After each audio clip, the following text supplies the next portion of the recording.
Denkatori! Hey! Boy, sang! DA draait. Maar niet om de hete brei. Jouw mening hoort daarom ook erbij. DA e opotori, sang e bori. DA negitori in de bres en op de barricade voor wet en recht. En toekomst voor de erfgenamen van Suriname. Daarom DA 91. Free. Bung libi in Sranang. DA is pang. Denkatori. Sranang na Jutori. Na mitori, na witori. Op weg naar de nieuwe republiek. Daarom DA 91. Denkatori. Goedemiddag, luisteraars en kijkers via Facebook. Dit is het programma Denkatori. We zijn er elke zaterdag weer bij u.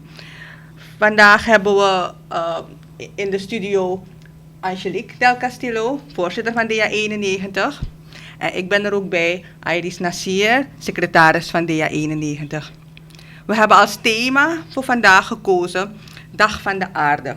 Afgelopen donderdag, 22 april, was Dag van de Aarde. Dit is een jaarlijks terugkerend evenement dat plaatsvindt in haast alle landen van de wereld. En het gaat meer om bewustwording en er is als doelstelling bewustwording van ons consumentengedrag onder andere en hoe we omgaan met ons milieu. Dit zijn hele belangrijke aspecten, vooral in Suriname, als we kijken naar hoe er met ons milieu wordt omgegaan. DA 91 heeft altijd een actieve rol gehad als we het hebben over milieu en milieuaspecten. Angelique zal daar even het een en ander over vertellen, over de rol van DA 91 binnen ons milieubeleid. Ja, het is een genoegen hier te zijn. Het is natuurlijk een lockdownmiddag. Maar zoals u weet, vorige week waren we er niet, maar deze week wel. Want het kan altijd vooraf opgenomen worden. Dat is wat veel van ons nu moeten doen onder de omstandigheden van COVID. Dat we een beetje anders zaken moeten aanpakken. Maar toch zoveel mogelijk zorgen dat dingen doorlopen. En zo is het ook met wat Iris net aangeeft. Die Wereldaardedag die ons doet stilstaan bij het milieu. Maar wij als DA 91 hebben eigenlijk gezegd vanaf het begin, het milieu is niet iets van 1 dag even eraan denken of 2 dagen in het jaar. Elke dag en elk besluit, elk moment dat we bezig zijn, moeten we ons bezighouden met wat is het effect van ons gedrag op de toekomst. Op de toekomst niet van ons alleen, maar ook van generaties die na ons komen. Dit jaar heeft de VN gekozen om als thema te hebben voor Wereldaardedag herstellen van de aarde. Omdat we in een heleboel landen in de wereld, ook in ons eigen land, geconfronteerd worden met ontzettend veel problemen in het milieu. Denk maar aan de kwikvergiftiging in het binnenland. Er is een heel mooie documentaire te zien geweest op het internet. Ik hoop dat hij ook op de tv komt, waarin er onderzoek is gedaan naar goudproductie in Suriname onder andere, waarin een aantal zaken aan de kaak gesteld worden. We gaan het misschien later hier nog over hebben. Onder andere ook de concessieverlening aan de vicepresident. En hoe illegaal goud eigenlijk gebruikt wordt in witwaspraktijken. Eye-openers voor ons, ook voor ons binnen DA 91, want we zijn druk bezig met die corruptiebestrijding. En elke keer is er een nieuw kanaal dat gebruikt wordt voor dat witwassen. Maar terugkerend naar hoe belangrijk wij het vinden, als u onze routekaart kent, dan weet u dat daar ook een speciale halte is die we noemen de groene strategie. En die groene strategie die is aan de basis van elk besluit van alle andere haltes. En we hebben daar dingen op zoals milieuvervuiling, maar ook verkeersvervuiling wanneer je in het verkeer bent. Maar ook hoe je verantwoord landbouw doet, met de pesticiden omgaat, et cetera.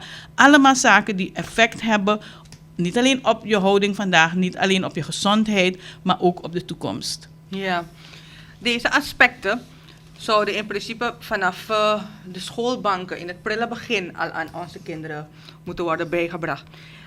Je vraagt je soms af in hoeverre is het onderwijssysteem ook echt daarop gericht. Als we kijken naar, worden de kinderen bewust gemaakt, wat is allemaal luchtverontreiniging, Angelique haalde net aan, in het verkeer, al die uitlaatgassen.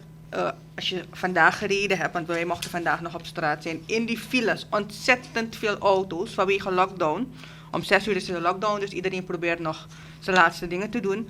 Maar dat is allemaal heeft invloed op ons milieu, op de lucht. Ja. Er vindt luchtverontreiniging plaats. Dus dit is ook weer een van de gevolgen van COVID. Ons milieu wordt ook door COVID aangetast. Ja. Behoorlijk aangetast. Een belangrijk aspect waar we ook mee geconfronteerd worden. Doordat er weekend lockdown is, hebben we gemerkt dat heel veel mensen naar het binnenland trekken. Mhm. Dat wil zeggen dat de mensen kunnen nergens anders gaan. Ze gaan niet naar het buitenland. Dus iedereen trekt massaal naar het binnenland. Het is ongelooflijk hoeveel schade mensen daar ook aanrichten. En daar staat men niet bij stil. Ze proberen wel aan te geven dat de recreatieoorden zijn gesloten. Maar men gaat er gewoon naartoe. Ja, en toch ook daar weer, hè, want ik keek net, ik zou je net zeggen van, kijk, ook wetgeving is van belang hierbij. Maar dan zouden er protocollen gelden voor de recreatieorde. Dat horen we van het COVID-team. En dan net wat je zegt, dan wordt er gezegd de recreatieorde die gaan dicht. Maar dan hoor je vanuit Para dat daaruit bekendgemaakt wordt dat voor Para dat niet geldt. Dus dan is er geen eenduidigheid en weer onduidelijkheid. En net wat je zegt, dat geeft de kans op nog meer schade natuurlijk. Ja, er is ontzettend veel schade. Ook water. We worden ook geconfronteerd met waterverontreiniging. En wie zo net het nieuws heeft gevolgd, er zijn een aantal containers aangetroffen op... Ja, daar zou ik het net met je over met hebben. De illegale houtkap. export. Dus ook daar moeten we bewust van zijn, wat de gevolgen daarvan zijn. Maar dat is heel erg, want dat is wel een kwestie die heel erg is, omdat ook, kijk, je kan de Haitiaanse kwestie ook ernaast zetten eigenlijk. Waarom zeg ik dat? Omdat het allemaal voor mij duidt op ernstige corruptie binnen de instituten die belast zijn met controlewerkzaamheden en toelating van dit soort zaken. Want als ik het goed begreep van de houtcontainers, waren sommige al gekeurd en gereed om weg te gaan. Dat wil zeggen dus dat mensen bewust hun ogen gesloten hebben. En dat doen ze alleen, ik bedoel, laten we onszelf niet voor de gek houden, als daar iets tegenover gestaan heeft, iets waar ze persoonlijk beter van zijn geworden. En dit is heel ernstig. We zien het ook bij de Haitiaanse kwestie die tot de bodem onderzocht moet worden. En als we de minister van Buitenlandse Zaken mogen geloven, wat we zeker willen doen, dan gaat hij de geldstromen volgen, de financiële stromen, en overal waar toestemming verleend moet zijn. Maar dat is nodig, want als dat ook corruptie in de hand bij een rol heeft gespeeld, dan hebben we ook nog een kwestie van mensenhandel. Precies. Dus die corruptie komt eigenlijk overal weer terug. Waar we gehoopt hadden dat we corruptie zouden gaan bestrijden, zien we dat het volgens mij vermenigvuldigt. Ja. Het wordt steeds meer en meer, het wordt steeds erger. En we hebben het nu misschien over milieuverontreiniging. Maar dat komt ook allemaal, dat is een van de gevolgen van die corruptieve handelingen van de bestuursleden. Ja. De bestuursdiensten. De bestuur, het leiderschap, weet je, de mensen die verantwoordelijkheden hebben om te zorgen dat zaken richtig geschieden en dat de bevolking beschermd wordt. Eigenlijk, wat ik deze week constateerde, Iris, is dat corruptie eigenlijk aan de basis ligt van het onveilig gevoel dat we hebben. Niet alleen onveiligheid wat ons milieu betreft, maar ook onze gezondheid, onze grenzen, de bescherming van ons ecosysteem, van de bossen, de bescherming van de wetgeving. Want wanneer je nagaat dat uit die documentaire waar ik naar verwees over goud in Suriname, dat het blijkt dat de vicepresident die conform onze grondwet al bij zijn beëdiging afstand moest doen van al zijn belangen in ondernemingen, dat die vicepresident in december van afgelopen jaar, dus hij was al ruim vicepresident, toch nog een concessie verkregen heeft en geen kleine concessie. Dan zeg je dat is toch ook, dat is ook corruptie, want corruptie is niet alleen geld, tjoekoe betalen, corruptie is ook machtsmisbruik. Precies, want ook op die goudconcessies, waar de leiders zelf concessionarissen zijn, wie doet die controle? Hoe vindt de controle plaats? Hoe weet men als er nou op een legale wijze goud wordt gemijnd of op een illegale wijze middels kwik?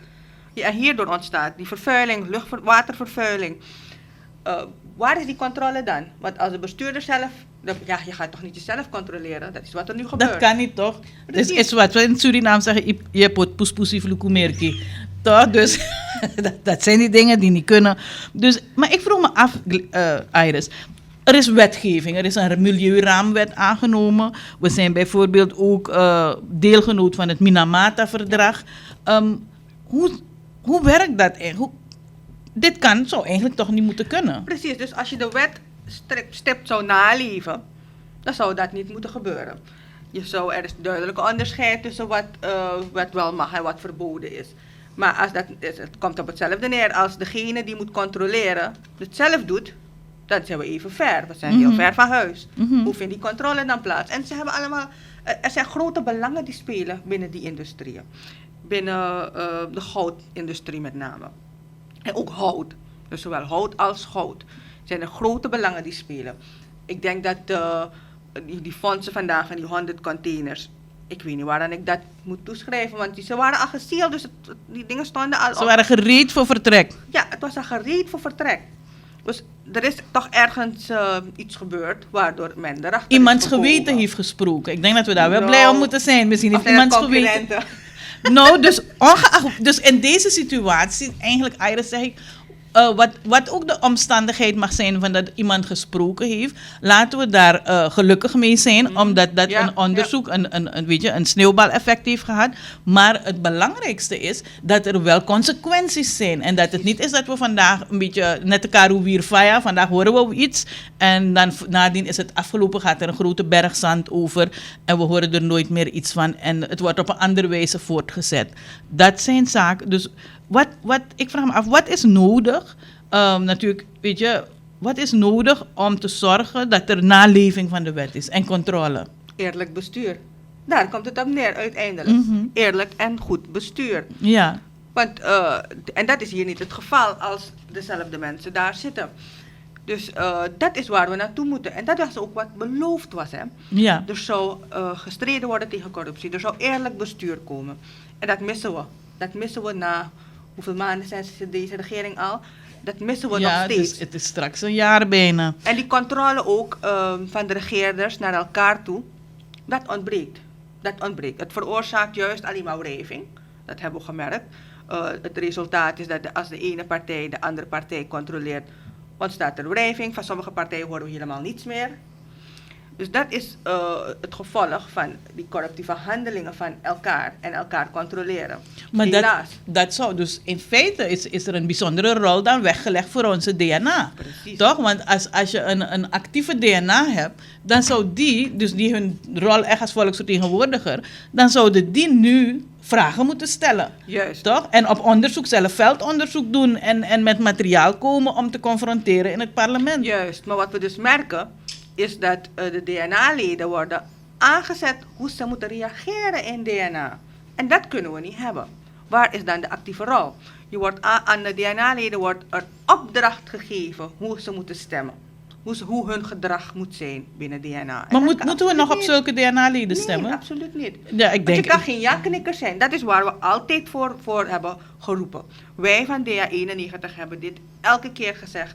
We zijn nu al bijna een jaar verder. Ik weet, de campagne startte in april ergens. Vorig jaar. Ja, de inschrijving was... Ja, Precies. En wij hebben het aangegeven. We hebben deskundige mensen nodig in DNA. En geen ja-knikkers. Wat is gebeurd? Precies diezelfde ja-knikker, bijna wil ik zeggen ja-knikker-syndroom, is doorgegaan dit jaar. En het gaat maar door. En daar moeten wij voor waken. En als het gebeurt, moeten we ook roepen. Wij moeten ook zeggen dat ze daarmee moeten stoppen. Ja. Dat kunnen we niet hebben. Nee, en het moet consequenties hebben. Ik denk dat we in een fase nu zijn in Suriname, dat we als burgers, als kiezers, wij als politieke partij die geen stoel heeft in het parlement, maar daardoor niet beperkt is om te zeggen hoe het moet, dat wij moeten weten dat handelingen consequenties hebben. Dus wanneer wij DNA-leden hebben die zich laten instrueren, die zich laten, hoe zou je dat zeggen, degraderen tot eigenlijk hersenloze ja-knikkers die daar maar zitten en zoals de voorzitter zegt, dat doen ze. En de voorzitter, en dus daar wil ik wel wat over zeggen. Kijk, de vicepresident, die stond daar als vicepresident in de DNA. Hij heeft geen toegang tot de DNA gekregen als voorzitter van zijn politieke partij. Hij is daar als vicepresident. En zijn taak is om te zorgen dat alle instituten correct draaien, gerespecteerd worden, sterk zijn, onafhankelijk van elkaar, dat die trias politica wordt nageleefd. Dat is waar hij op moet letten, wat hij moet bewaken voor ons. En dan staat hij daar en hij spreekt alsof hij gewoon ergens in zijn partijcentrum is. En hij zegt aan het instituut, het hoogste instituut van staat, dat hij ze opdracht geeft voor iets te stemmen. En dat is een zeer, zeer kwalijke zaak. Want kijk, mensen hebben gereageerd en hebben gezegd, ja, het is altijd zo geweest. Maar ik zeg ook aan die mensen, als je dat zegt, ben je daar tevreden mee geweest? Heeft het ons gebracht waar het ons brengen moest? En als je daarop zegt, nee, we vinden dat niet goed, dan moet het veranderen. Dat betekent dat je niet meer kan stemmen voor mensen die zich zo opstellen, zoals deze voorzitter. En ook niet voor die DNA-leden die daar gevolg aan geven. Toch? Je moet niet meer, je kan niet zeggen, ik ga ze nog een kans geven. Dit was het moment. Ze hebben je beloofd in de verkiezing, zoals je zegt, dat ze daar gaan als volksvertegenwoordiger om het groter belang te behartigen. Dan moeten ze zich ook zo gedragen en niet accepteren dat ze zo... Want kijk, wij zijn ook in een politieke partij. Ja. We hebben meegedaan aan de verkiezing. Als het anders was gelopen, dan was jij misschien in DNA en dan hadden we een fractie. En dan was het wetsontwerp ook voor jou hoe je zou stemmen. Ja, natuurlijk ga je als partij erover praten, want je hebt een doelstelling. Je gaat in discussie, dat is hoe het hoort te zijn. In de partij ga je in discussie, je hoort elkaar aan, je bediscussieert het in diepte. En zoals het hoort te zijn, is dat wanneer we daar komen, we ongeveer van elkaar weten van die is helemaal voor, die gaat die vragen stellen. Dat mag, dat is geen punt. Want je moet als partij wel een voorspelbaar beleid hebben. Maar het kan nooit zijn dat ik aan jou zeg, schakel je verstand uit en zeg gewoon ja. Precies. Toch? Want als dat gebeurt, dan is er geen democratie meer. En dan dien je die samenleving niet. Want je hebt die samenleving beloofd dat je met inzet van jouw specifieke deskundigheid dat beleid dat die partij voorstaat, invulling gaat geven. Ja, kijk, als je moet stemmen op aanname van een wet, als je voor of tegen gaat stemmen, moet je overtuigd zijn dat dat jouw wil is. Precies. En dat jouw wil het volk vertegenwoordigt, dat het één lijn is. Als de mensen die achter jou staan, als het volk zegt, als jij het hebt bestudeerd, betekent het dat je weet van zaken hebt, je hebt het bestudeerd, je staat erachter. Dan kan je ook met trots je stem uitbrengen. Juist. Maar niet in opdracht van van de voorzitter van die partij. Dat gaat je niet. moet anytime kunnen... Als een burger je nu vraagt, waarom hebt u voorgestemd? Dan kan je toch onmogelijk zeggen wat mijn voorzitter me heeft gezegd. Ja. Dat brengt me weer helemaal terug naar dat van die amnestiewet. Dat kan je nog heel goed herinneren, Angelique. Ik ben ook op straat gegaan om te protesteren. Ja. Maar daar werden assembleeleden ook onder druk gezet. Ze moesten voorstemmen. Ja, en daar zeg ik precies, daar komt het moment waar ik het net niet over heb gehad, dat je als jij onder druk gezet wordt om voor iets te gaan stemmen wat tegen je principes indruist, dan moet je de ruimte hebben om te zeggen, dat druist tegen mijn principes in. En ik heb dit volk gezegd dat ik naar eer en geweten, dat is die eed die je aflegt, naar eer en geweten in het belang van deze samenleving, met inzet van mijn deskundigheid, ga ik de partij, ideologie, het beleid langs die ideologie verdedigen, presenteren en uitdragen. Dat je zegt, principiële reden ga ik hier niet voor stemmen. Dat is je verantwoordelijkheid. Daarvoor betalen we ze. Om die verantwoordelijkheid te dragen. En vandaar dat ik die dag toen de vicepresident opdracht gaf, en hoezeer de voorzitter van het parlement ook probeerde te corrigeren, hoe meer hij zich ingroef daarin, heb gezegd van, waarvoor betalen we deze mensen dan? Precies. Toch? Je zit daar echt zomaar. Ja. Toch? Kijk, en nu wil ik het hebben over die deskundigheid van de Nationale Assemblée, van de leden. Die kwestie van die NV, New Surfin, die aan de orde is geweest binnen DNA, waar er over en weer werd gediscussieerd. Ik heb me mateloos geërgerd aan die discussies. Als advocaat, als jurist, weet ik hoe dat hoort. Je kan niet vandaag een NV oprichten en morgen een brief sturen naar KKF en zeggen van, sorry hoor, er zat een foutje in, kunnen we het uitschrijven. Maar de president houdt vol dat het nooit heeft bestaan. Hoe heeft het niet bestaan? Die NV is opgericht door een private persoon, gewoon door een natuurlijke persoon. Die heeft de NV opgericht. Die is gegaan naar KKF met de stukken. KKF heeft de stukken bekeken en beoordeeld en heeft ingeschreven. Er was niks mis. Dat is wat er is gebeurd. Er is gewoon een private NV opgericht. Toch? Dus niet... Later kwam dus naar boven, hoe die informatie naar buiten zou komen, dat weet ik niet zo zeker. Maar het kwam dus naar boven dat het ging om een NV waar de staat aandeelhouder zou zijn. Maar dat bleek nog niet uit de stukken. Dus KKF heeft ingeschreven. Maar als je nu een NV wil laten uitschrijven, dat gaat niet, absoluut niet middels een brief. Er is een hele liquidatieprocedure in de wet. In het wetboek van koophandel. Daar is aangegeven welke stappen je moet ondernemen voordat je een NV gaat liquideren. Ja, dus Of dat het niet meer vereffenen. bestaat. Juist, dat het niet meer bestaat. Toch? Ik kan het heel simpel uitleggen hoor. Ik kan vandaag beslissen, ik ga een NV oprichten. Ik ga naar de notaris. De notaris laat de naam checken. De naam wordt goedgekeurd.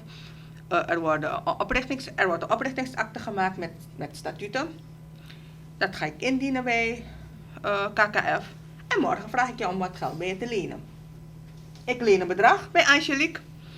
En dan denk ik van man, ik wil Angelique niet meer betalen. Dus laat die NV maar ophouden te bestaan. Dus ik zeg aan KKF, weet je, er was een fout in. Schrijf het uit. Dan wat gebeurt er dan met jou? Dan, want ik heb geld geleend. Ik heb een schuldeiser nu. En die NV is failliet. Er wordt faillissement, die NV wordt failliet verklaard en je schrijft het uit. Zo gaat het niet. En dat is wat er hier gebeurt. Ze proberen eigenlijk de samenleving te misleiden dat je middels een brief bij KKF maar waarom? We hebben zoveel adviseurs. Ik bedoel, als je nagaat, het kabinet van de president heeft... De vorige president had zoveel adviseurs. We hadden verwacht dat dat stevig zouden afgeslankt. En we merken dat integendeel dat niet is gebeurd. En toch gebeuren deze dingen. Die uitspraak van de president dat hij een batterij aan juristen heeft. Ik vraag me af als die batterij is leeggelopen of zo. Ja, nu maken we er een grap van, maar het is wel serieus. Serieus. Het is wel serieus. Want het is echt niet zo simpel eventjes uitschrijven. En dan wordt dat aan 51 maar we zien dat de KKF zich ook heeft gestoord daaraan. Want uiteindelijk werd het idee gewekt alsof de Kamer zich... zeg maar haar starrig opstelt en eigenlijk de regering saboteert. Nee, maar dat is het niet. KKF heeft stukken gehad, ze hebben het beoordeeld, ze hebben ingeschreven. Dat is de normale procedure. Ik schrijf heel vaak bedrijven in. Dat is mijn werk als advocaat, ik sta bedrijven bij. Dus ik weet dat er procedures zijn. Ook liquidatieprocedures heb ik gedaan. Dus het is niet zo eenvoudig als men doet blijken. In dit geval zullen er waarschijnlijk nog, althans... Ik denk niet dat er al schuldeisers zijn van die NV, maar you never know. In de liquidatieprocedure worden de schuldeisers dan opgeroepen. En dan gaat blijken als er schuldeisers zijn of niet. Dus er is een vaste procedure die gevolgd moet worden. Een wettelijke procedure. En dat is wat en vandaar waarschijnlijk dat KKF de oprichter van die NV heeft verwezen naar... ik geloof naar een raad, ja. Toch? Die dan daarover... En die zou waarschijnlijk adviseren hoe dat moet. Ja. Dat verwacht ik tenminste. Maar als ze dat niet weten, kunnen ze zich juridisch laten bijstaan. En niet zomaar iets schreeuwen. Ik begin eraan te denken, ik begin eigenlijk te twijfelen. Als het wel de bedoeling is om die NV uit te schrijven. Ja, dus het roept allemaal vraagtekens op. En weet je, een heleboel handelingen in deze regering roepen vraagtekens op. En maken dat we ons toch nu wel serieus zorgen gaan maken over de stabiliteit van deze regering. De eenheid binnen die regering is ook al duidelijk. Wanneer we zien dat, we hadden het net over de concessie die de vicepresident is toegewezen nadat hij al vicepresident was. Dus helemaal tegen de grondwet in en tegen alle regels. Maar dan besef je ook tegelijkertijd dat de ministeries en de, zeg maar de bewakers van die belangen, die komen allemaal uit zijn partij. Ja. En dan begin je af te vragen van, wordt er op hoog niveau een soort twee-regering spel gespeeld. Dus de ene partij die heeft de NH onder zich en zegent zichzelf daar en houdt zich aan wet nog recht. En dan hadden we NV Surfin, waarbij ook de andere partij alleen zich bezig hield, zichzelf daarin plaatste, zonder inspraak van de andere kant. En dat zijn gevaarlijke dingen, want dan vraag je af, kijk, er is een nieuwe investerings-NV nu opgericht. waar ook daar de nodige vragen natuurlijk. Maar nu moet je je afvragen, wat gaat gebeuren wanneer mensen werkelijk komen investeren? Want natuurlijk kunnen ze via die maatschappij, via die NV komen. Maar die vergunning moet nog steeds verleend worden vanuit NH. Precies. Toch? Dus gaat het daar dan helemaal muurvast lopen? Of gaan we daar smeergelden zien bewegen? Toch? Dus hoe veilig moeten we ons voelen met de mogelijke olieopbrengsten binnenkort? Wanneer je weet dat dit spel op hoog niveau en dat men zich aan wet nog gebod houdt en doet. Weet je, en eigenlijk ook nog, hoe noem je dat, druk bezig is familie en vrienden op cruciale posten te zetten. Weet je, ik hoor heel ernstige geluiden, sommige dingen die ik hier niet eens wil zeggen, maar over hoe mijn instituten bewust aan het uithollen is. En probeert een nieuwe instituten dan op te richten, net als met die NV, zoals we, weet je, die volledig onder het beheer van één politieke partij staan eigenlijk, om zo eigenlijk de opbrengst uit onze hulpbronnen te managen binnen één kleine groep. En dat is heel ernstig. Ja, maar ik vraag me ook af, die oprichtingen van die verschillende rechtspersonen en instituten, op deze manier is dat wel gezond voor onze economie, zoals zij dat doen. Want er zijn al eerder NV's opgericht. Maar wat is het voordeel daarvan gebleken? Precies, die analyse is niet gemaakt. Juist, dus die analyse ontbreekt, die deskundigheid die daar analyses over zou moeten maken en die een mening daarover zou moeten geven, dat hebben we niet. Dus er is een hele discussie geweest in DNA, maar geen concrete op die positieve bijdrage van zo'n NV, dat kan ik niet vatten. Ja, toch? Want kijk, als je er was Investuur, als je een nieuwe NV gaat oprichten, ja, NV1, dan zou je me moeten kunnen zeggen, ik doe het en het gaat beter zijn dan die vorige, het gaat effectief zijn, want we hebben uit analyses gebleken waar de heikelpunten waren daar en dat hebben we nu ondervangen. Dat is wat je zou, dan ben je verantwoord bezig. Maar als je gewoon zegt, ja, het heeft niet gewerkt, dus we gaan iets anders doen, dan ben je zeer onverantwoord bezig. En dan gaat men twijfelen aan je agenda. Weet je, een andere situatie die onder onze aandacht is gekomen, we hebben het kabinet van de president, dat is een centraal instituut in ons geheel. Maar nu merken we dat er per district ingaat, dat het voornemen is om in elk district een kabinet van de president te hebben. Dat is een zeer ongezonde ontwikkeling. En hoeveel districten hebben we? Dus dan hebben we overal de president over. Hij gaat zich opdelen in 10. Nee, maar het is dus weet je, dus het is zo super ongezond. Want wat is het volgende? Gaan we ook een vicepresidentskabinet krijgen in elk district? We zouden toch die overheid afslanken? We moeten toch minder onkosten hebben? We zijn met het IMF bezig. Het IMF eist juist dat die begroting verkleind, weet je, afgeslankt wordt. En nu lijkt het alsof we het juist willen gaan verbreden. En kijk, ik ben niet gisteren geboren hoor, Iris. Ik zit daar heel lang in de politiek. Yes. En wanneer ik kijk naar de constructie, dan zeg ik, voor mij lijkt het gewoon op een verkiezingscampagne, verkiezingsstructuren die in place gezet worden door partijen op kosten van de belastingbetaler, zodat men achteraf kan zeggen, ja, wij hebben de overheid niet gebruikt voor onze campagne. Toch? Maar dan hebben ze het via een andere sluwe weg wel ingezet. Ja, want om zichtbaar te zijn of om echt concreet bezig te zijn in de districten, daar was er toch een decentralisatieplan voor. En dat is wat uitgewerkt zou moeten worden. Men moet gaan naar decentralisatie van de districten en het beleid in de districten, maar niet naar een kabinet in verschillende districten. Dus dat is ook weer zo'n rare constructie van deze regering. Ja, nee, ik zie dat allemaal niet als verbetering hoor. En ik vind het heel erg wanneer dergelijke zaken aan onze samenleving worden verkocht als te zijn tekenen van modern beleid. Want niets is minder waar dan dat. En kijk, we hebben deze week, ik ben heel blij hiermee, met ons gezamenlijk product, Stof tot Nadenken, onze publicatie, die hebben we dus deze week aangeboden aan de voorzitter van het parlement. We hebben het ook aangeboden aan de voorzitter van de journalistenvereniging. En we hebben het vandaag ook aangeboden aan de nieuwe waarnemend PG. Ja. En we gaan nog kijken, we moeten het ook aan iemand binnen de regering aanbieden. Dat zal ook nog gebeuren. Maar we zijn heel blij daarmee. Waarom? Omdat ten eerste we hier alles bij elkaar hebben gebracht van de afgelopen 4 jaren. Samenvattingen van de lezingen over mensenrechten, over burgerparticipatie, terughalen van gestolen goed en de financiering van politieke campagnes. Met het doel dat onze burgers gaan begrijpen wat er precies gebeurt. En waarom het gebeurt en wat zij eraan kunnen doen. Maar ook de instituten. We hebben trouwens hele goede feedback gehad bij de DNA. De voorzitter heeft ons toegezegd dat hij de wet openbaarheid van bestuur zo snel mogelijk op agenda wil hebben. En ook de wettelijke noodzakelijkheden voor het enquêterecht van de DNA-leden.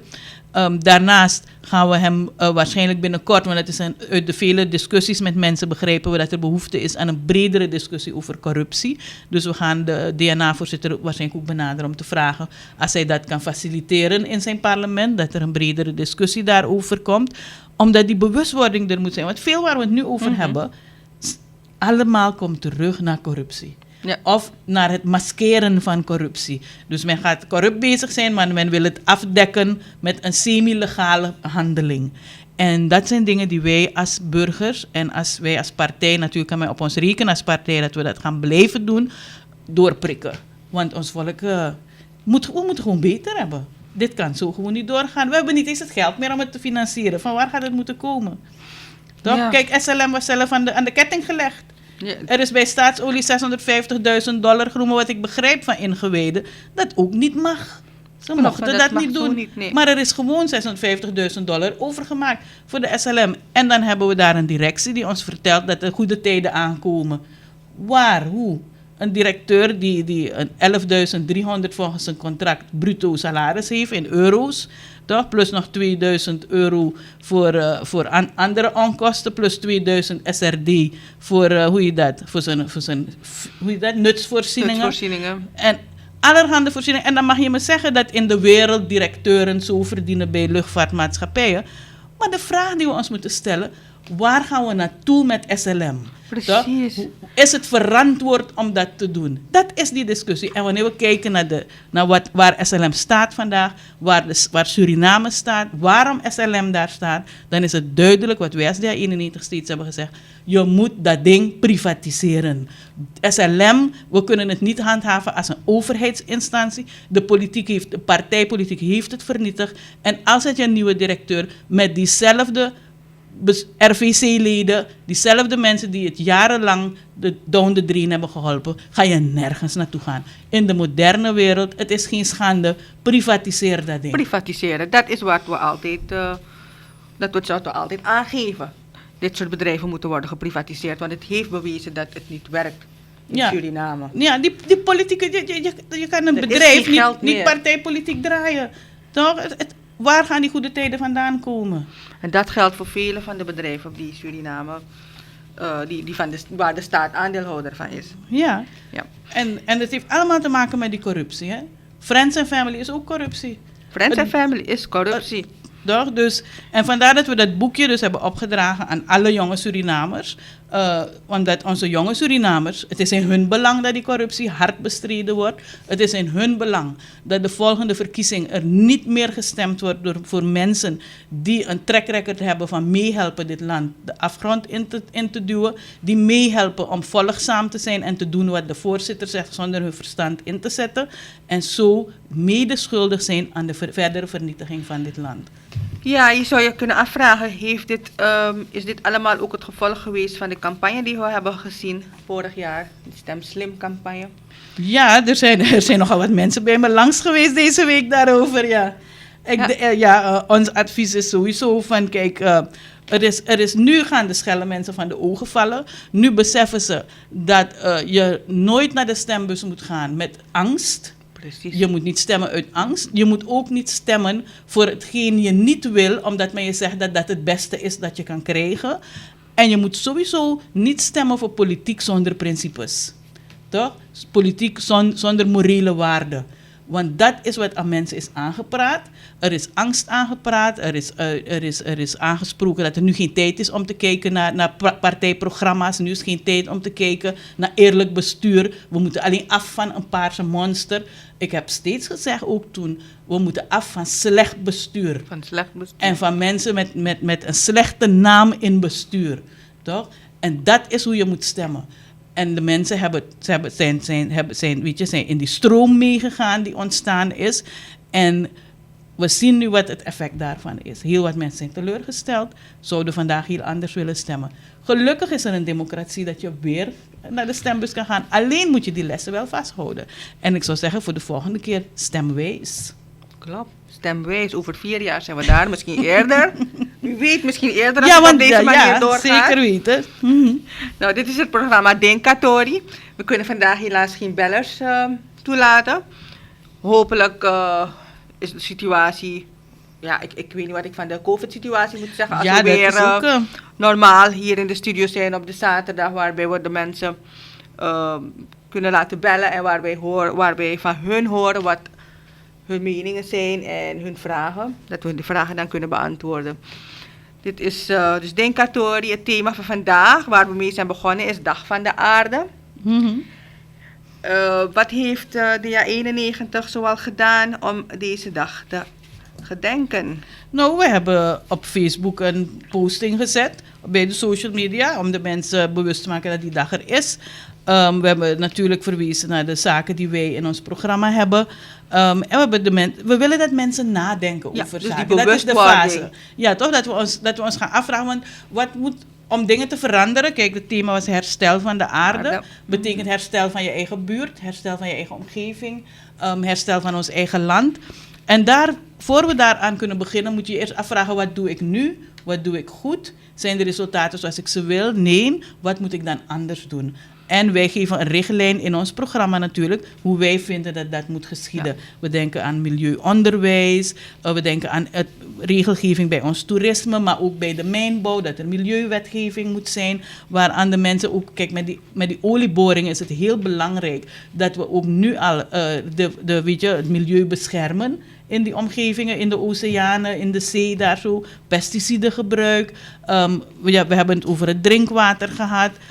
Maar al dat soort dingen, we denken aan een smart city concept voor Paramaribo, waarbij je veel minder uitlaatgassen hebt, mensen veel meer gaan lopen, maar dat ze ook makkelijk kunnen lopen. Want kijk, als je kijkt, ik kijk soms naar mensen al op leeftijd zijn, of slechtziende mensen, of een beetje minder snelle mensen die moeten lopen op trottoirs die helemaal kapot zijn.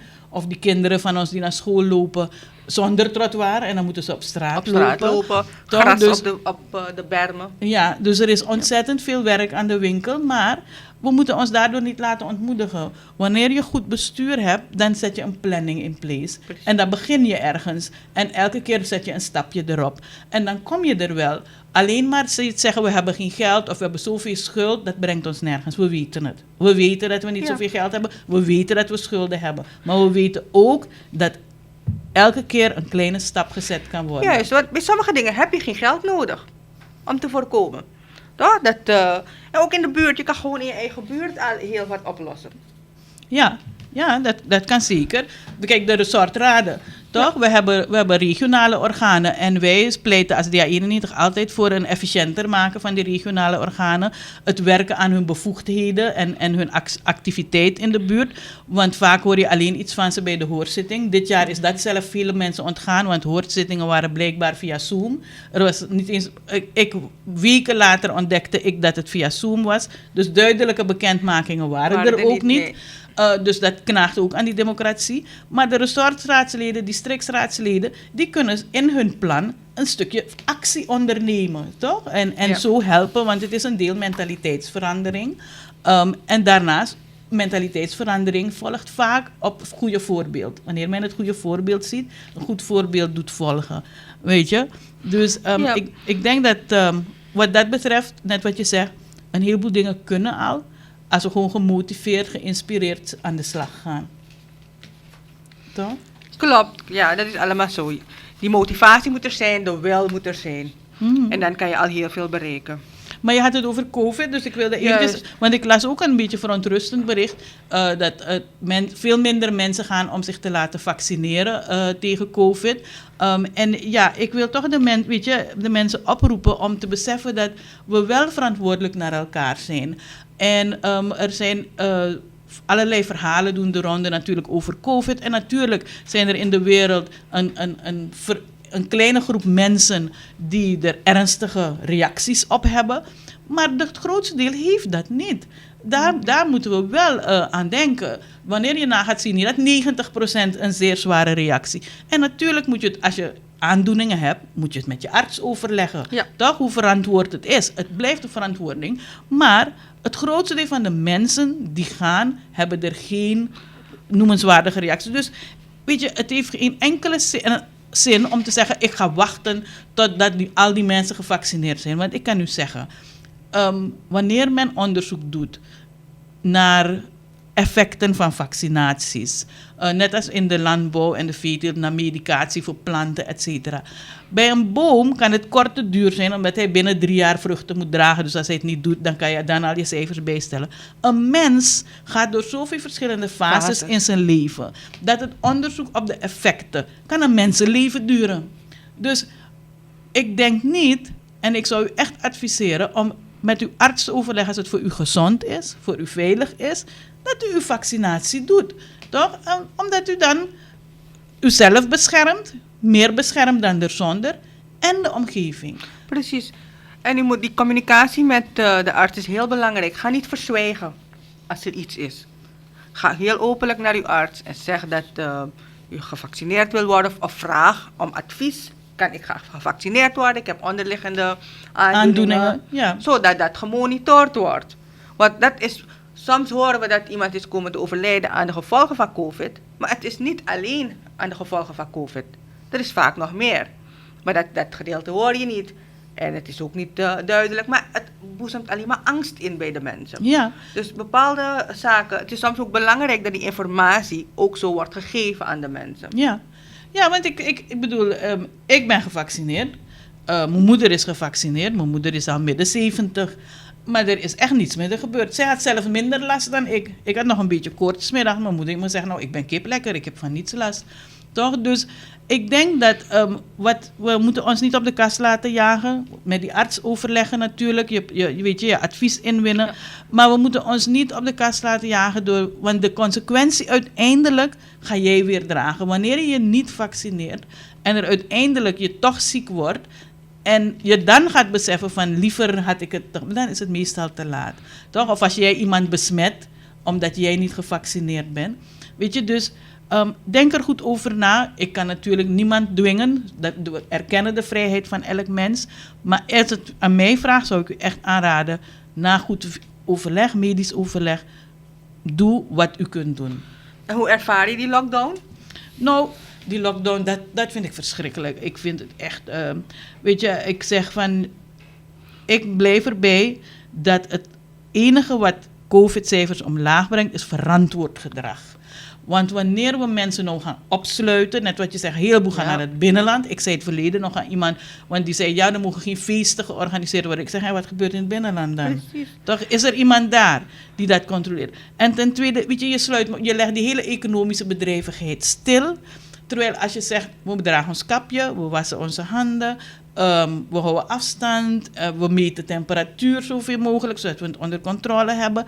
Dan zijn we toch verantwoord bezig? Juist, daar gaat het om. Verantwoord bezig zijn en die bewustwording dat mensen dat gaan beseffen hoe belangrijk dat is. Want door ons nu te beperken in onze vrijheid, ik begrijp wel dat de regering soms niet meer weet wat ze moeten doen, want het wordt explosief. En je ziet dat ook vooral bij, we kennen die Wakapacitaverelen van Pagua, hoeveel mensen daar waren en geen één met een mondkap. En dan vraag je af, en het waren overal jongeren, maar niet alleen jongeren, alle leeftijdsklassen, iedereen was daar, gewoon zonder mondkap. En dan vraag je af, waar gaat het mis in die voorlichting? Er is zoveel voorlichting, draag een mondkapje, was je handen, ga ontsmetten. Er is zoveel voorlichting, maar waar gaat het mis? Ik denk dat het misgaat in consequenties. En ik blijf Pagua in de schoenen schuiven van de regering, omdat de regering wist dat er een feestdag was. Ze hadden het zelf ook bekendgemaakt dat er geen feesten, et cetera, mochten. Maar gaandeweg de nadering van de dag begonnen ze een beetje minder strak te praten erover. Een beetje van, ja, men moet zo min mogelijk feestelijkheden. Weet je, en zodra je een soort nuancering brengt in hoe je praat, in je boodschap, gaan mensen daaruit iets halen van, ze gaan me niets doen. Bovendien vind ik dat de politie beter had moeten surveilleren. Toch? hebben niet ingegrepen. En het moment dat ze bij Wakapassi zagen dat het aangroeide, die Hadden mensen ze zijn niet moeten uit de lucht ingrijpen. gevallen in één keer. Juist. Het is aangegroeid. Hadden ze daar moeten zijn en ze het gewoon moeten afsluiten. Dat niemand daar Ja, binnen want mag. dat vroeg ik me af. Waarom Ze hebben ze niet gewoon afsluiten. afgesloten? En wie zich verzet, gewoon meenemen. Ja. Wie geen mondkap heeft, gewoon die boete laten betalen. Keihard en direct. Maar dat is het probleem. Er wordt niet ingegrepen, er zijn geen consequenties. En het voorbeeld zien we ook bij beleidsmakers die hun verjaardag vieren, groot feest. Toch? Dat zijn allemaal van die slechte voorbeelden die maken dat mensen denken, oh, het is een vrijgevochten bende, ik doe mijn ding en niemand gaat me iets zeggen. Maar dat gebeurt nog steeds hoor, want als die lockdown straks om 6 uur is het nog gewoon even druk op straat. Je ziet niet eens een vermindering. Pas na een uur of 2 zie je dat het minder wordt. Je hoort wel overal politiewagens met sirenes. Die straat waar ik woon hoor je continu sirenes. Ja, bij mij hoor ik op de hoofdweg ook wel sirenes langs gaan, ja. Maar het is gewoon druk. Ik zie gewoon auto's nog langs rijden. Dus je Ja, vraagt maar je er af, zijn meer dan 50.000 vrijstellingen. hoe kan dat? Dus Waar moeten al die mensen met die 50.000 vrijstellingen gaan? Dus ik zeg, kijk, wanneer je, dus dat zijn dingen waar ik het over heb. Je moet patronen volgen. En deze cijfers geven een patroon aan dat meer en meer mensen behoefte hebben om na lockdown, en die behoefte wordt erkend, want ze krijgen een vrijstelling, op straat te zijn. Nou, wanneer dat zo stijgt, dan moet je je afvragen, moet ik dat nog doen? Precies. Is die lockdown nog Is het nog noodzakelijk? nodig? Want kijk, als je vandaag naar de supermarkt ging, rol je over mensen heen. Toch, het verkeer is super druk, want iedereen is bang dat hij net dat ene broodje niet heeft voor zondag. Dus iedereen is op straat. Wanneer je dat niet doet, dan ga ik zondagmorgen denk ik moet nog iets, dan ga ik even gewoon naar de winkel om het te halen. Maar nu pers ik me met iedereen in die winkel op vrijdag om Ja. het te gaan halen. En liefst sluit ik ook nog om En er 6 is er uur. geen enkele social distancing, niks. Nee, waar was ik? Ergens was ik ook. Ja, als je bij overheidskantoren in de lift moet gaan, is er geen social distancing. 1 persoon per lift. Er is geen social distancing, want die lift is heel klein en 4 mensen worden erin gepropt als sardientjes.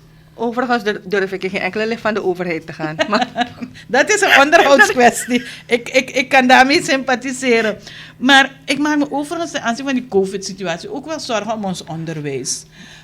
Weet je, ik maak me echt zorgen om ons onderwijs. Ik hoor dat er ergens uitspraken zouden zijn gedaan door de minister dat alle scholen internet gaan krijgen en alle leerlingen toegang tot internet. Wie gaat het betalen? Het is onkan dat verwacht wordt dat het bedrijf Telesuur op hun kosten daarvoor gaat zorgen. Dat zijn dingen die niet kunnen. Toch? Ik ben ook overtuigd dat alle scholen toegang tot het internet moeten hebben. Maar men moet openlijk het kostenplaatje daaraan verbinden. En men moet nagaan hoe dat betaald wordt. En hoe studenten die dat niet kunnen betalen tegemoet gekomen kunnen worden. Maar we kunnen niet blijven Sinterklaas spelen, om het zo te zeggen. En zeggen, alle scholen gaan krijgen en Telesuur moet maar zien hoe ze dat doen. Want ten tweede, behalve het financiële aspect voor Telesuur, de bandbreedte. Wat voor bandbreedte ga je de kinderen dan geven? Toch? De faciliteiten, de computers, of gaan die kinderen op een mobiele telefoon les volgen? ja, er moet een concreet plan zijn. Ja, je moet een duidelijk En, plan hebben. En becijferd, hè, want dat is wat ik steeds mis. Becijferd. Klopt, ook, maar ook in de achtergestelde gebieden. In het binnenland bijvoorbeeld. Sommige gebieden in het binnenland hebben geweldig internet. Omdat die internetproviders ook daar aanwezig zijn met masten en al. Maar dat is ook alles. Want ze hebben verder geen andere tools. Die kinderen hebben daar geen laptop of een mobiel. Hoe geven ze nou onderwijs? Dus afstandsonderwijs is daar zo goed als onmogelijk. Hoe kijkt men dan om naar die kinderen? Weet je wat ik ook... een van de gevolgen dat ik persoonlijk ervaar... nu in deze COVID-situatie... maar ik denk niet dat het alleen COVID is. Wij hebben dagelijks normaal rechtszaken. Ik ga gewoon naar de zitting. En die airco's werken niet. De airco in onze gerechtsgebouwen, zowel eerste kanton als tweede kanton, dus dat is bij Combi en aan de Wulvingstraat, die werken al, ik denk langer dan een jaar niet. Ik dacht de eerste instantie dat ze die airco's uitdeden vanwege COVID, dus de ramen gaan open, doorstroom van lucht. Maar het is niet uit te houden. En later bleek dus dat het ging om airco's die al een jaar of zo defect zijn. Maar sinds ik advocaat ben of in dit beroep ben, merk ik dat die airco's vaker kapot zijn dan dat ze werken. Wat gebeurt er nu? Wij staan in de rechtszaal zonder toga. Dat is alvast kijk, in ons beroep een toga, als we een toga aan hebben, dat betekent dat er geen onderscheid is tussen mij en mijn collega. Ja, het is dat Je ziet gelijkheidsbeginsel. Het gelijkheidsbeginsel. We hebben beide een toga aan. Nu zie je dat niet. Toch? Ook de rechter Dus- zit daar zonder toga. Het komt aan het karakter. Ja. Ja. Ook de rechter zit daar zonder toga. Het is bloedheet in die zaal. Met een mondkapje op. Als het verhoor of als de zitting lang duurt, bijna val je flauw. Ik weet niet hoe de mensen binnen het gerechtsgebouw, die kunnen ook nauwelijks werken. Het is gewoon bloedheet. Ze werken daar ook tot 11 uur. En nu met die maatregelen, die verscherpte maatregelen van COVID, zijn ze ook niet iedere dag daar. Andere bepaalde griffiers werken van huis uit. Dus als jij de griffier nou nodig hebt in een specifieke zaak, kan je die griffier nooit bereiken.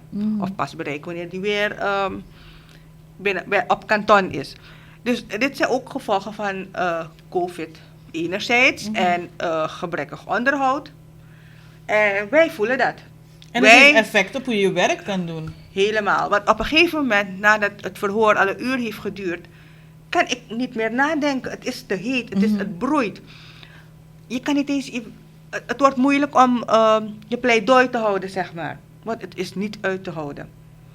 Toch? En dat zijn dus ook gevolgen, zijn ook zaken die ik ervaar binnen COVID. COVID enerzijds en gebrekkige airco's anderzijds. Want er zijn wel ventilatoren, maar... En het gebouw aan de Grote Combi heeft meer glas. Bepaalde van die rechtszalen, die hebben dus geen ramen. Dus dan snapt u wat er daar gebeurt met ons. Ja, Maar dus het is de als belangen het gaan ware door. wordt je gekookt. Ja, maar Je de wordt belangen van de gestoomd. rechtszoekenden, die gaan door. Dus je brengt die offers wel en je gaat. Ja, je moet je werk doen. Maar het heeft wel effect. Dit wat je zegt, want kijk, als je het steeds warmer en warmer krijgt, dan wil je het ook sneller afronden. Toch? En dat heeft allemaal effect op hoe mensen pleidooi houden, hoe een getuige praat. Ja, het gaat heel diep. De gevolgen van COVID gaan heel ver. En we moeten daarop oplossingsgericht bezig zijn. En dat is waar ik het over heb. Van, kijk, bij die rechtszaal moet men beginnen na te denken van hoe gaan we het draaglijk voor de mensen maken. Toch? Want ja, men kan zeggen, ja, dan draagt ze maar geen toga. Maar het doet afbreuk aan het karakter, aan de waardigheid van de mensen die daar zijn. En dat wil je niet kwijtraken. Dus, en net als bij het onderwijs, wat ik steeds zeg, behalve dat de minister dus de uitspraak doet dat iedereen internet alle scholen gaan krijgen zonder dat we een plaatje zien, zonder dat we weten als het haalbaar is en wie ervoor gaat betalen en als het duurzaam gaat zijn, heb je ook het feit dat een heleboel kinderen nu, ze doen andere dingen in die tijd. Ze gaan helpen dingen verkopen, et cetera. Ze raken helemaal uit die structuur van onderwijs genieten. Hun financiële situatie is ook van die aard dat bepaalde kinderen beginnen te werken. Ja. Toch? Want het gaat heel slecht in bepaalde branches. Maar wat ik zelf ervaar als werkende moeder, als mijn dochter van 5 afstandsonderwijs moet krijgen, kan dat alleen met begeleiding. Maar als ik in de rechtszaal moet staan, of als ik cliënten moet ontvangen, kan ik haar niet begeleiden. Dus dat maakt het ook moeilijk. Want je gaat ervan uit, als er normaal school is, dan gaan de kinderen naar school. Ze worden naar school gebracht, ze worden thuis afgezet. Maar in deze situatie moet ze van huis uit afstandsonderwijs krijgen. En dat is niet alleen bij mij het geval, dat is bij heel veel ouders het geval. Beide ouders gaan naar het werk, het kind blijft bij een oma of een tante.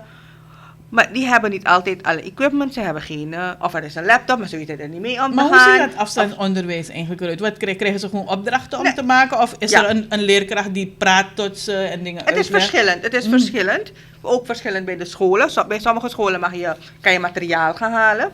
En dan ga je met het kind thuis oefenen. Toch? En dan maken ze hun huiswerk thuis. Mijn zoon die zit op de MULO en die krijgt dus via de app opdrachten binnen. En ook laptop. Internet. Dan krijgt hij opdrachten binnen, hij voert zijn opdrachten uit. Maar goed, die grotere kinderen die hebben meestal allemaal een mobiel. Ja, ze kunnen hun richting al vinden. Eigenlijk was het niet de bedoeling dat hij een mobiel zou krijgen als straf, maar vanwege het onderwijs moest hij wel een mobiel, dus zo werkt dat. Dan werkt hij met zijn mobiel of hij gaat op die laptop. Maar als beide nu onderwijs hebben, dat wil zeggen dat ik voor beide wel een device moet hebben waarop ze werken. Toch? Want mijn dochter die krijgt opdrachten ook via internet en dan gaat zij werken aan die. Maar het is niet zoveel omdat ze nog veel kleiner is. Maar toch, het vergt aandacht en tijd. Ja, dus eigenlijk zou je, wanneer je hier aan denkt, En, want kijk, jij behoort nog tot de ouders die zich wat kunnen permitteren. Juist. Toch? Ja. Maar ik denk het gros van onze ouders, van de kinderen, die kunnen dat niet. Die kunnen het niet hebben, misschien permitteren. is er 1 mobiele telefoon in huis. En die gaat mee, net wat jij zegt, als je aan het werk gaat, nou, dan moet het in je tas en dan gaat het mee. Want, Ja. Weet je, en dan hebben die kinderen dat niet. Dus die kunnen dat niet. En weet je, dus eigenlijk zou er als eerste moeten worden nagedacht ook over hoe ouders aan deze tools kunnen komen voor hun kinderen.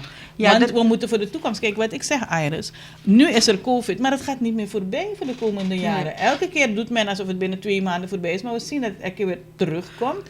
Dus we moeten een toekomstvorm geven, gebaseerd op de wijze waarop we nu leven. Ja. En dan moet je beginnen na te denken. Dat betekent dat het niet voor tijdelijk is dat kinderen afstandsonderwijs gaan moeten genieten. Maar dat we vanuit moeten gaan dat het een vrij permanent karakter gaat hebben. En hoe brengen we die samenleving, die ouders, ertoe dat het eigenlijk een level playing field is.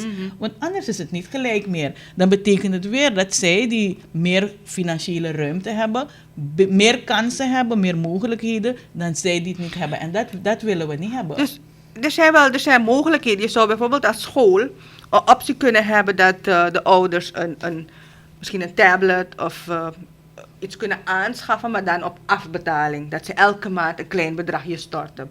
Dan kom je ze ook al tegemoet. Dan wanneer ze naar een bedrijf moeten gaan om eentje aan te schaffen en 1 keer moeten betalen. Maar Ja. dat kunnen ze niet. Precies, dus over Dus je dat moet- soort dingen heb ik het. Dus Ja, dat soort dingen die moet men over nadenken. huurkoopmogelijkheden, dat soort mogelijkheden moeten gecreëerd worden voor deze groep. Zodat ook zij ook kunnen deelnemen aan het onderwijs. Ja, ja. Het brengt in mijn herinnering, jaren geleden was ik op de universiteit in Monterrey van Mexico. En daar introduceerde hij was toen nog geen president geweest, Vicente Correa. Hij introduceerde toen, het systeem om via de computerles te volgen. Maar bij de introductie hadden ze gelijk daaraan gekoppeld dat alle studenten 1 konden aanschaffen. Tegen hele zachte prijs en aflossingsmogelijkheden. Zodat daadwerkelijk iedereen tegelijkertijd kon participeren. Ja, dus in ons onderwijssysteem moet nu technologie, afstandsonderwijs met name, aan de orde komen. Zodat de kinderen ook leren daarmee om te gaan. Velen weten het wel en weten meer dan ons. Maar niet iedereen weet dat. En die training daarin moet nu ook aan de orde komen. En die leerkrachteninstructie, die instructie van de leerkrachten, die is ook van belang. Want een leerkracht die voor het bord staat, is een andere leerkracht dan die afstandsonderwijs kan faciliteren. Vandaar dat ik je vroeg van, zijn het instructievideo's? Ik zag toevallig een hele leuke video van een Surinaamse leerkracht, waarop, ik dacht op de DNA-TV, ze maakt video's, maar het is haar eigen initiatief dat ze ertoe over is gegaan, om de leerlingen uit te leggen alsof ze in de klas zijn. Maar dat soort dingen moeten gestructureerd worden en onze leerkrachten moeten ook daarin een training volgen natuurlijk. Ja, want de kinderen van de lagere school, die leren schrijven. Ze leren ook articuleren. Het uitspreken van de letters, de klanken. En dat is moeilijker overbrengen middels een video dan wanneer je voor die leerling staat. Dus er zijn heel wat challenges, maar het kan. Er gaat wel veel tijd en aandacht erin moeten gaan. En niet van de een op de andere dag zeggen dat het op die manier gaat. Precies. Maar goed, wij gaan wel van de ene minuut naar de volgende moeten afsluiten. Omdat we aan het eind komen van dit programma. We hebben geprobeerd in dit programma een aantal zaken met u te bespreken. We hebben het gehad over onze publicatie. Overigens, die u op ons centrum aan de Gladiolenstraat 17 dagelijks tussen 10 en 2 ook kunt verkrijgen. En de bijdrage is 30 SRD voor de publicatiekosten natuurlijk. Maar die kunt u daar verkrijgen als u ook wil meedoen. En ik neem aan dat u dat wil in het bestrijden van corruptie en het bouwen van een eerlijk Suriname. We hebben ook met u gekeken naar al hetgeen er actueel gebeurt. Al de zaken in de regering die correctie behoeven en die echt niet hoeven. Het kan echt veel beter. En we hadden veel beter verwacht. En we eisen gewoon dat het veel beter moet. En we hebben ook stilgestaan bij Wereldaardedag. En ik was heel blij dat ik samen met Iris hier was. Want zij is een kei in wetgeving en rechtspraak. Dus wanneer zij die dingen onder de loep neemt, dan horen we dingen waar we echt van leren. En waar we weten, dit kan gewoon beter. We moeten het gewoon goed aanpakken. Bijvoorbeeld de uitleg over hoe je dat ding? Liquideren van een NV. Ja, ik denk dat het heel belangrijk is. Mensen, we gaan het afsluiten. Ik roep u op om ons te appen op 811-5149. U kunt ons ook elke week dagelijks bellen op 432-342. En vergeet u zeker niet uw telefoonnummer in te spreken als u het antwoordapparaat krijgt. En ik wens u een heel fijn lockdown weekend, als ik dat zo mag zeggen. Be safe. Neem uw verantwoordelijkheid voor uzelf, voor uw omgeving. Want u weet, u en ik, Suriname, wij verdienen beter. Dit was Dinka Tori en tot de volgende keer. Dinka Tori! Hey! Boy, sang! DA draait. Maar niet om de hete brei. Jouw mening hoort daarom ook erbij. DA e opotori, sang e bori. DA negitori in de bres en op de barricade voor wet en recht. En toekomst voor de erfgenamen van Suriname. Daarom DA 91. Free. Bung libi in Sranang. DA is pang. Denkatori. Sranang na Jutori. Na mitori, na witori. Op weg naar de nieuwe republiek. Daarom DA 91. Denkatori. Denkatori. Denkatori.